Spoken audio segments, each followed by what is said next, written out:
Today, we're diving into something pretty wild. The hidden, almost magical, creative power that's locked inside the words we use every single day.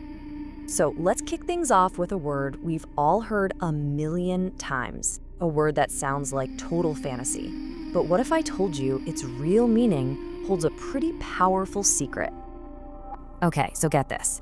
Abracadabra isn't just some silly gibberish. According to ancient mystical traditions, it's actually an Aramaic phrase that means, I create as I speak. Wow.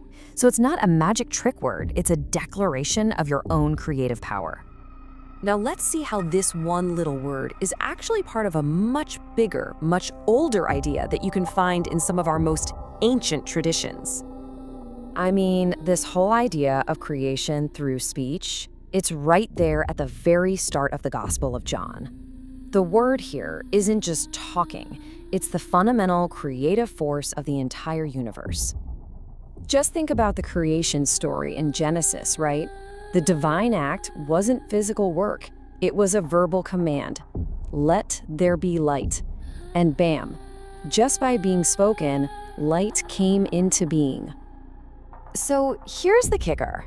What this suggests is that this creative power wasn't some one-time thing that only a divine being could do. It's an inherent quality of language itself, a tool that every single one of us has. But that raises a really important question, doesn't it? If our words are so powerful, what happens when we use this tool unconsciously? Just throwing words around in our daily lives without thinking about it. Well, the English language itself gives us a massive clue. Think about the word spelling. On one hand, it's just about putting letters together to make a word. But what's the other meaning? To cast a spell. The source we're looking at says that's no accident. And just look at these phrases we use all the time. I'm dead tired. This traffic is killing me.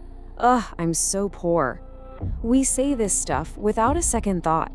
But from this perspective, every single one is a negative declaration, a little curse that we are literally spelling into our own lives.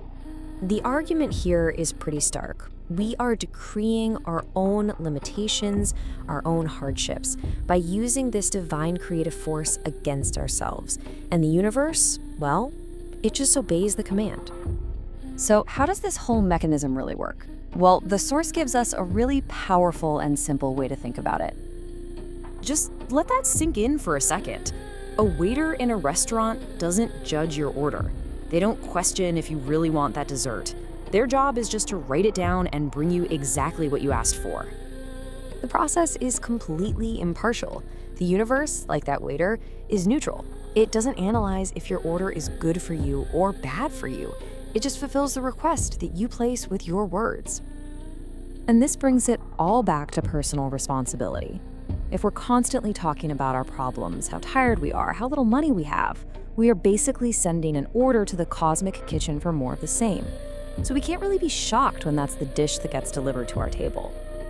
Okay, so now that we get the danger of using this tool by accident, let's look at the flip side. How can we start using our words on purpose, consciously, to create something good? The source brings us back to this teaching from Jesus. And notice the key parts here. It's not just the words, but the belief behind them. It's the one-two punch of a spoken declaration combined with real faith that unlocks the power. And the emphasis is so important. It's on the physical act of speaking. It's not enough to just think positive thoughts. The creative act is verbal. You have to say it, give the word flesh to get the ball rolling. And really, this is the ultimate takeaway.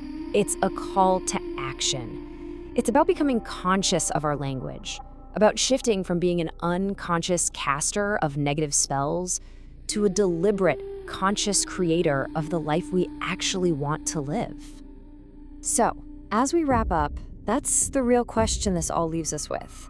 Knowing that your words are the blueprint, the command for creation, what kind of world, what kind of reality are you going to choose to speak into existence, starting right now?